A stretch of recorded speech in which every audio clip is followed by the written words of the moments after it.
And let's get in store for a very cold one for us. Our windows and more tower cam. You can already see that cloud cover starting to increase. Temperatures in the teens and 20s across our board from an first alert Doppler showing us right there. We are also looking at a cold weather advisory. Now that is set to start around midnight going into the overnight hours this evening, and then also these will extend until tomorrow late morning, early afternoon as well for some of the 4 states.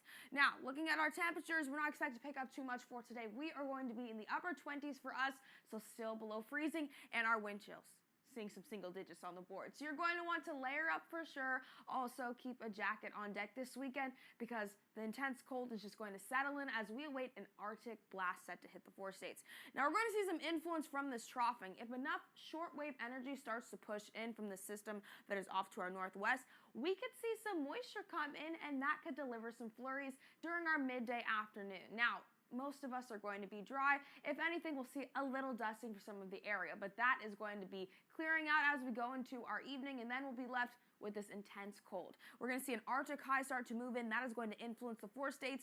Breezy conditions this afternoon and evening, as well as that pressure gradient starts to tighten a bit, and then we'll just be surrounded by this Arctic high as we progress throughout the rest of our weekend. Going to be a very cold one for us. We have that cold weather advisory that'll expire tomorrow, but we are still going to see a lot of cold going into the back end after these advisories expire as well. But we are still quite below that seasonable average, about 15 to 25 degrees for today. We are going to see these temperatures drop off, especially today and tomorrow. We'll pick back up into next week, with highs expected to get into the 50s and 40s next week. So not only will we be close to seasonable average temperatures, we are also expected to possibly pick up a little bit above that. Trending over the next couple of days, though, we have seen our lows pick up a decent amount going into our week. We're looking at some teens on Tuesday, and then yesterday we were a bit warmer for our lows in the 20s. And it's crazy that that is warm, but it is, I guess, not too bad for this time of year, especially when we were breaking records earlier this week, and then we could possibly break some records tonight as well.